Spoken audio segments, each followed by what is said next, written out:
So I want to preface what I have to say before the sitting with complete permission.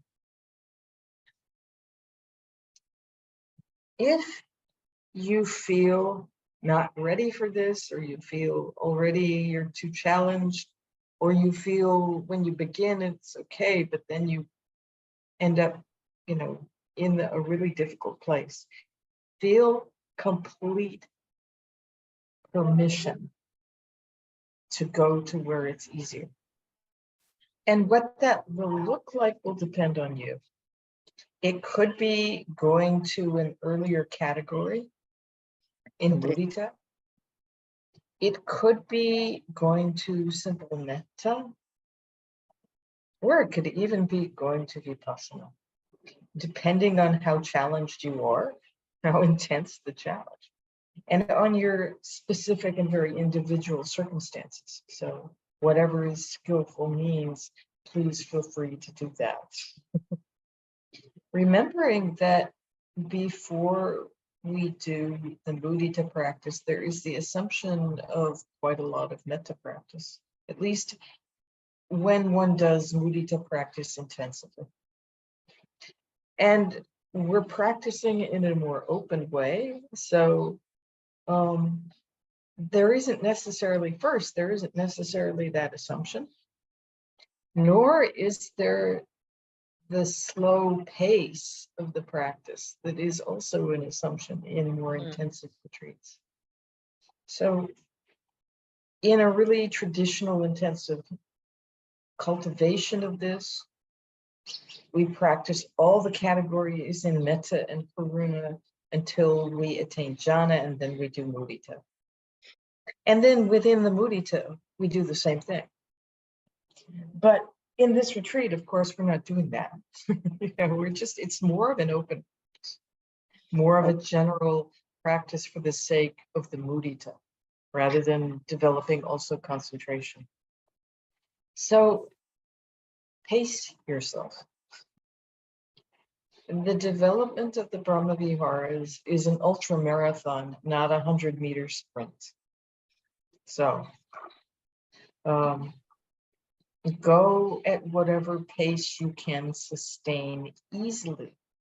So this category of difficulty in the mudita practice, of course, has a slightly different flavor than it does in either the metta or the karuna practice. There is, of course, a range of difficulty from not so difficult to very difficult. And what very difficult looks like in the mudita practice is often when somebody who is your enemy, to use the dramatic traditional word, has something very good happen to them. So the success of a competitor is very difficult to let in. And it's well known in the writers community how difficult it is when another writer has a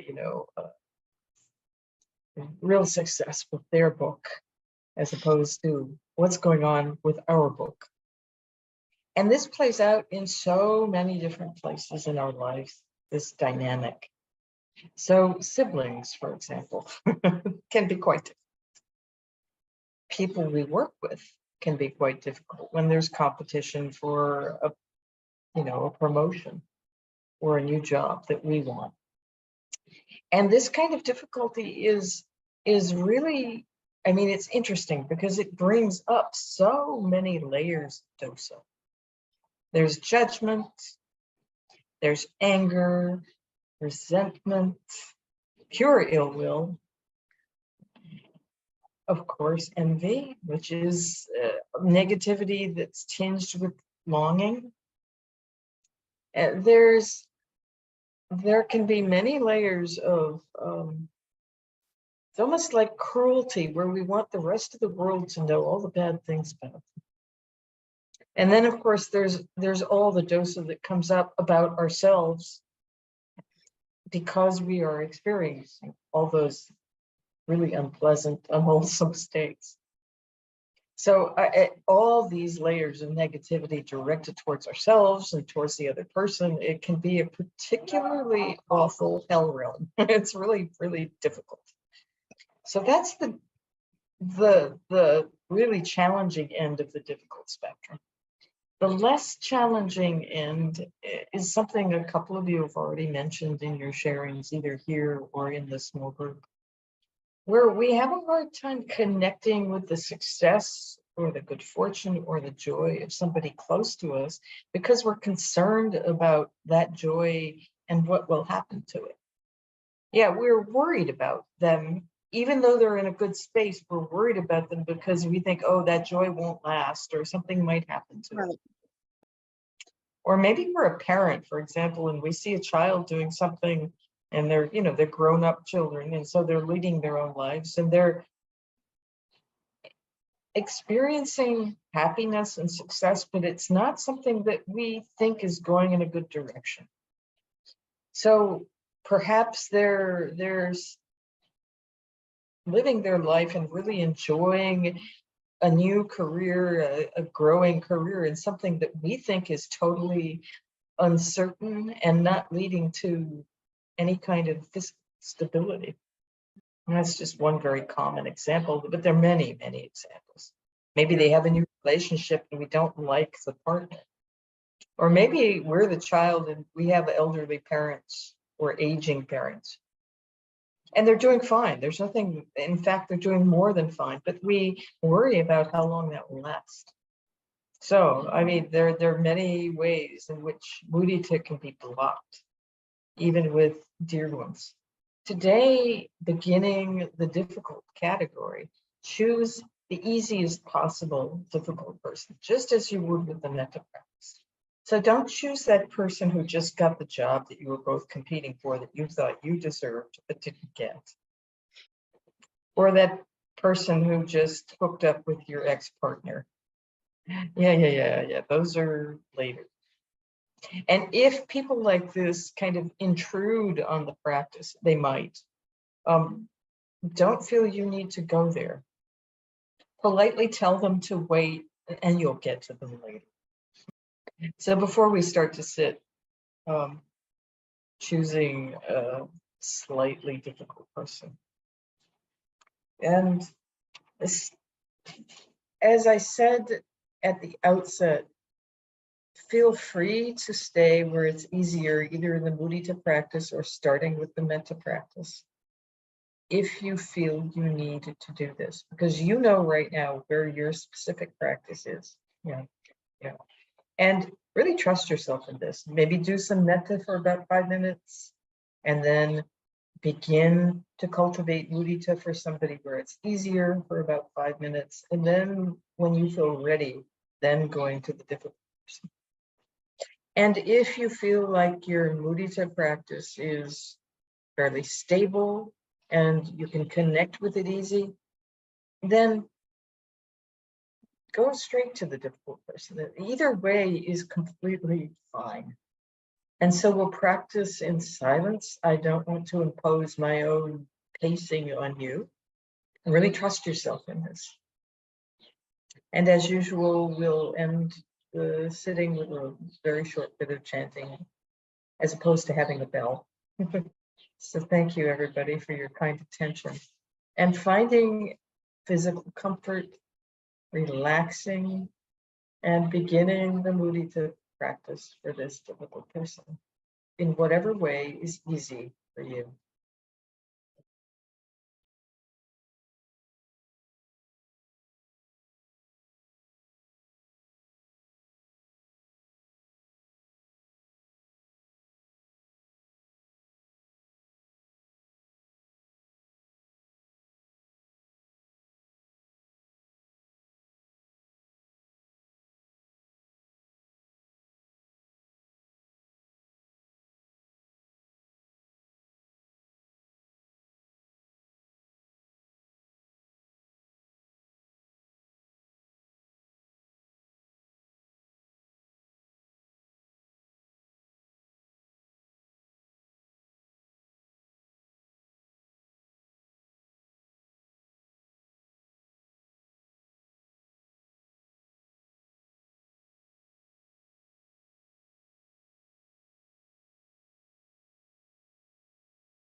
So thank you for your practice. And please continue with this category as you can in your formal sitting and walking meditation sessions today. And in your general activities, please make a special effort simply to notice good fortune. It doesn't have to be joy. It doesn't have to be anything dramatic. Just incline towards noticing something that is beneficial for others. And especially for yourself, don't forget gratitude. And feel free to adjust the practice however you need to stay balanced. Because if we're faced with difficulties in the practice, this can color our whole experience. So it's very useful to counter that, to counter the habit of going to dosa and dwelling there and really hooking into it. If dosa is a very strong habit for you, you may notice some resistance to this.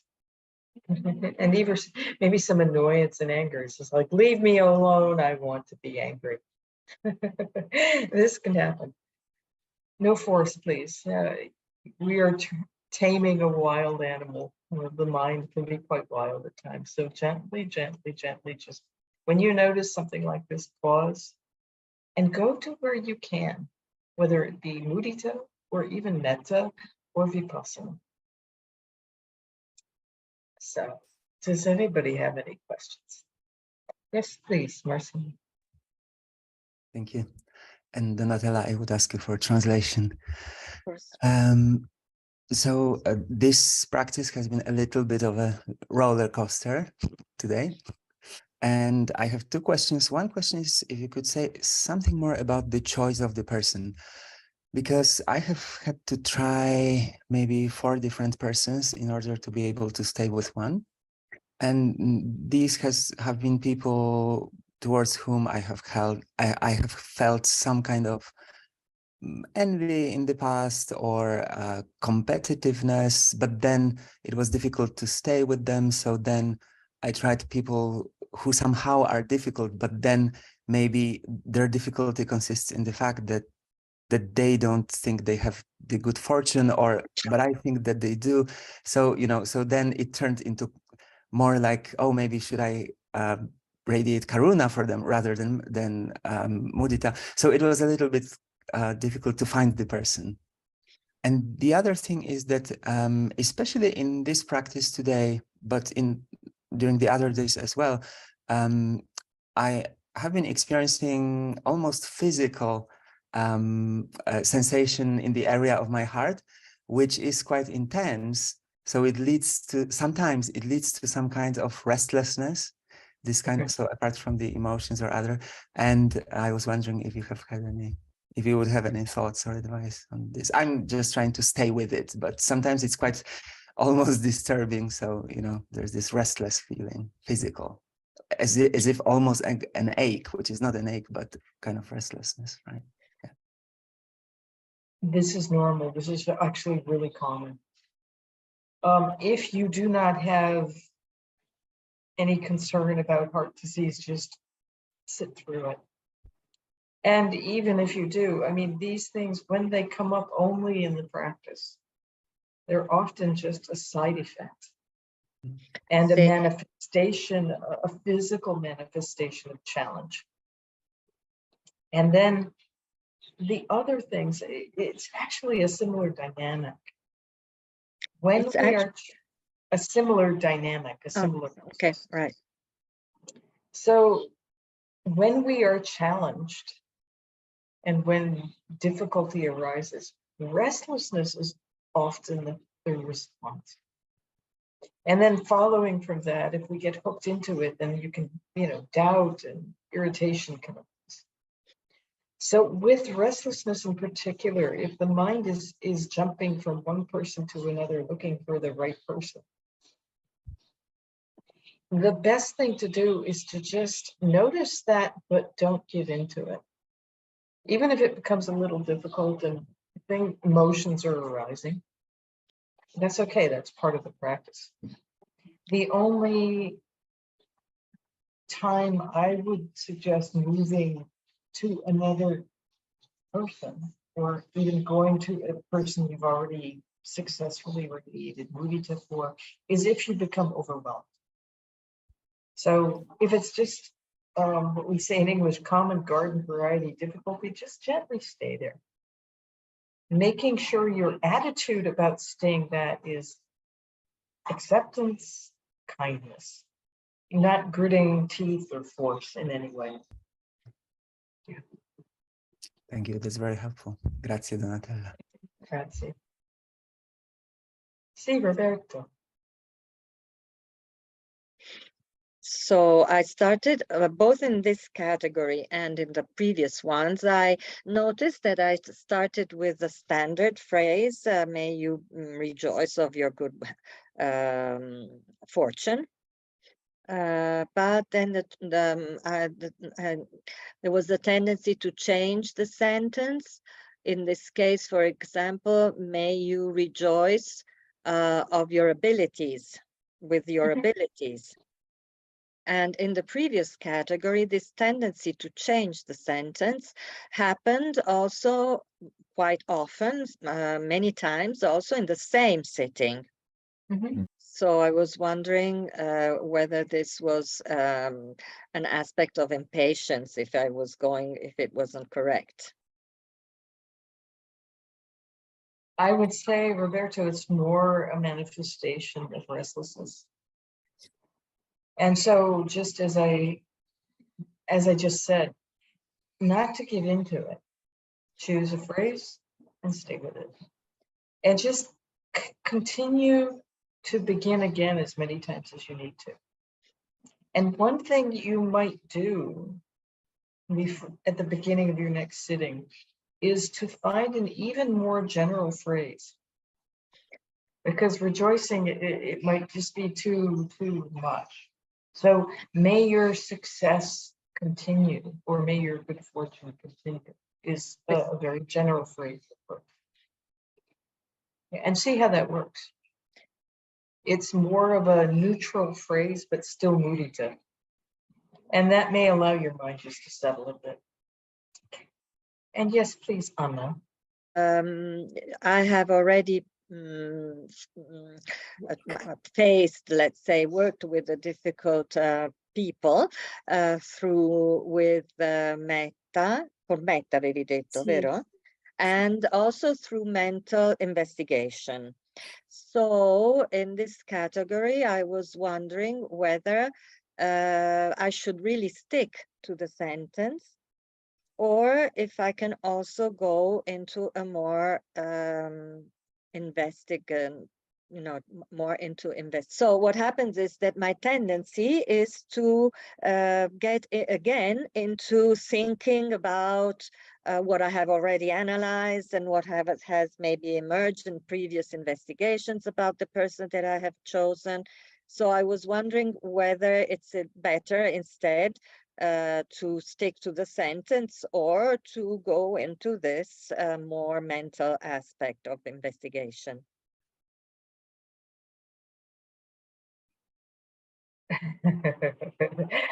I'm censoring the strength of my comments, but please stay with the phrase. Analysis is not meditation. It's another realm altogether. So this meditative format is actually much more powerful than the thinking. So just play with putting that aside for the moment and experimenting with, just stay with the phrase, just build the momentum of the mudita and the concentration. Grazie. So we have a little time for chanting. Since restlessness seems to be the theme of the day, I want to chant the four boundless states in Pali, good and quick. Yeah, it gives the mind something to do, something to chew on, some really activity to connect with the mudita rather than whatever other form the restlessness is taking. Metta sahagatena cetasa ekandi samparitva viharati tata tatiyam tata chatutam itiyu dhammado tiriyam sabadi sabha tataya sabhavanta lokam metta sahagatena cetasa vipulena mahagatena apamanena awarena abhyapajena paritva viharati karuna sahagatena cetasa ekandi samparitva viharati tata tatiyam tata chatutam hidyu dhammado hiryam sabadi sabha tataya bhavantam lokam karuna sahagatena cetasa vipulena mahagatena apamanena awarena abhyapajena paritva viharati mudita sahagatena cetasa ekandi samparitva Harati tata tatiyam tata chatutam itiyu dhammado tiriyam sabati sabha tataya sabha vantam lokam mudita gatena cetasa vipulena mahagatena apamanena awarena abhyapajena paritva viharati upeka sahagatena cetasa ekandi samparitva viharati tata yam tata tatiyam tata chatutam itiyu dhammado tiriyam sabati Vatataya sabhavantam lokam upeka sahagatena cetasa vipulena mahagatena apamanena awarena abhyapajena paritva viharati.